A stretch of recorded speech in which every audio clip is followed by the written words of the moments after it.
Simone Biles won the bronze medal in the balance beam, right? So because she had the twisties and she wanted to label it mental health issues, which technically it is your mentals, right? But when we think mental health, we think of depression, we think of suicide, we think of all of these things in which we need to have a more open conversation about. There needs to be less taboo about. Not that there's taboo about admitting you have the yips, but the yips are far different than massive depression where you can't get out of bed in the morning. Anybody who's had it understands that is it is depleting, it is defeating. But here's the biggest problem. Mike Tirico, the GOAT, I mean, he's awesome. He asked Simone Biles how hard it is to be labeled the greatest gymnast of all time and have to prove it time and again. This is what Simone Biles said.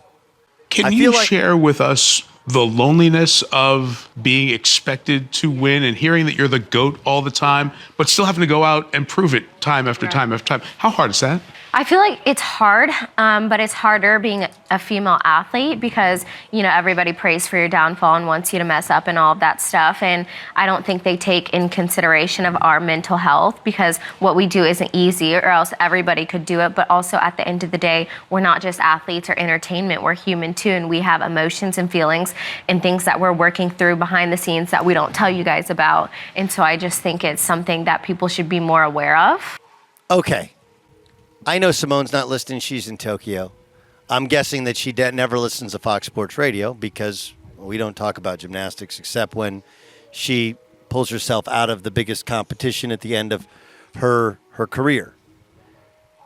And I can't take a poll of every single sports radio station, every single reputable sports outlet, right? I just, right, your bandwidth. But when I say it doesn't happen anywhere, you understand that I'm saying 99.9%. Nobody criticizes Simone Biles. Nobody roots for her to lose. There isn't a human being on American soil that it's one of two things. You hope she wins or you don't care. That's really it. You hope she wins or you don't care. Like I understand that she's an incredible gymnast and that she is a product endorser and that she's a celebrity. And we can get into the putting the greatest of all. Like, if she really didn't like being called the greatest of all time, you might not want to put it on your leotard. Just a thought, right? It's like LeBron James. Who told you I said I was I was King James? Like, well, it says the chosen one across your back there. Like, if you didn't want the attention, you might not have wanted to write chosen one across your back in a tattoo. LeBron's never said that. I'm just saying he does have the tattoo. But this idea that anyone roots against Simone Biles is not just wrong. It's 180 degrees in the wrong direction. That's like looking up at the sun, and it's currently, I'm going to go, hold on, 79. Ramos can check it. 79 with like a 7-mile-an-hour breeze, right? That's like looking up and going, man, it's cloudy and rainy today. You're like, no, it's sunny. No, it's cloudy and rainy today. Like, you're just arguing something that is absolutely not true. So I don't know if, the haters. One, I don't know of any haters in gymnastics. Right? There just aren't.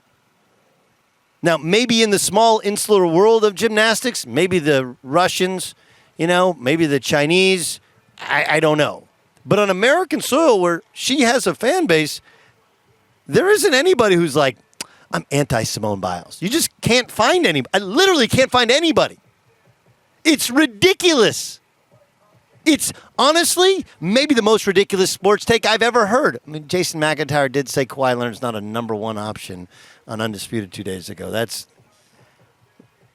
He's a two-time Finals MVP who was, never mind. Anyway, literally. And she's like, there's sexism involved. Like, no, actually, it's the opposite. I said this before. We actually don't criticize female athletes. We don't.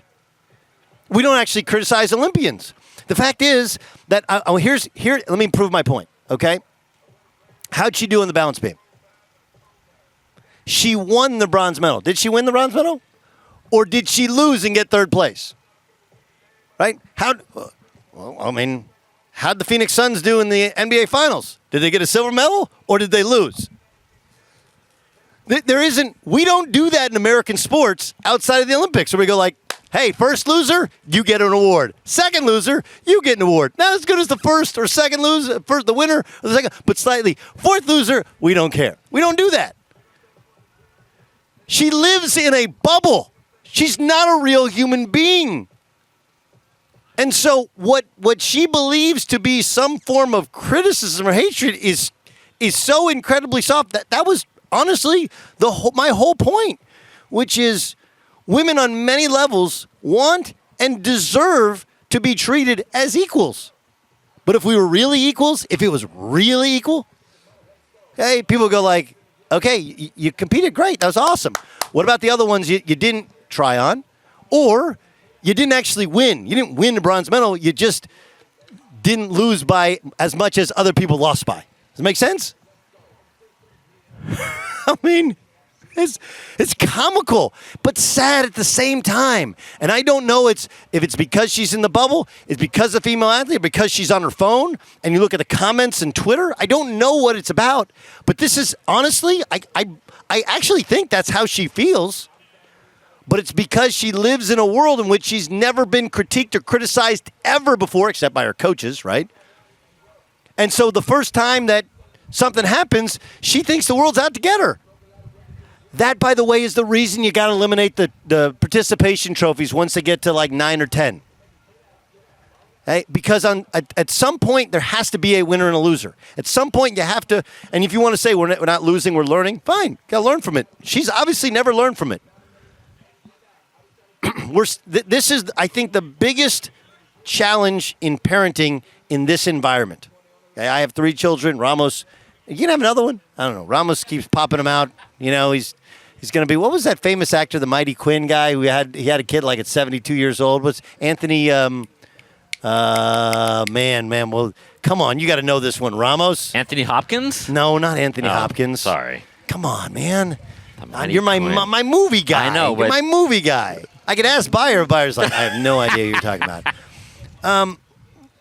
This is the biggest challenge in raising kids is like, look, at some point, you got to turn the scoreboard on. At some point, little Johnny's going to lose. At some point, you get to, and this happens in baseball, and John, you can attest to this, when they play Little League or Pony League baseball and they get to where they're in an all-star team. First, some kids are all-stars, some are not. And if you're not an all-star, you got to go to your kid and go, hey, man, you want to be an all-star? Let's get better, right? And then once you get to all-stars and you get to the regionals, then they only play 9 kids. And you got 12 on a team. And if you're the parent of one of those 3, you're like, man, this is unfair. Or it's not. Not everybody gets to play. That's how it works. And if you have 2 choices. You get better or go play a different sport, right? That's how it is. I can't punish the rest of the team because you're not at the level of the rest of the team. We have a limit to how many people. It's like a club, you know. You can't let everybody in the club. You have to have some sort of, listen, sorry, this is capacity or this is how many people. But when we insulate our children from any sort of critique, any sort of mild criticism, we're not giving them the tools to become real human beings. And Simone Biles is 24 years old. She's a grown-ass woman who's a professional. She's as good as anybody who has ever done it. And she has done it with class and dignity. But she's going down a road here of blaming everybody else. Instead of going like, hey, I got the yips at a really bad moment. And I'm going to try and overcome it. Right?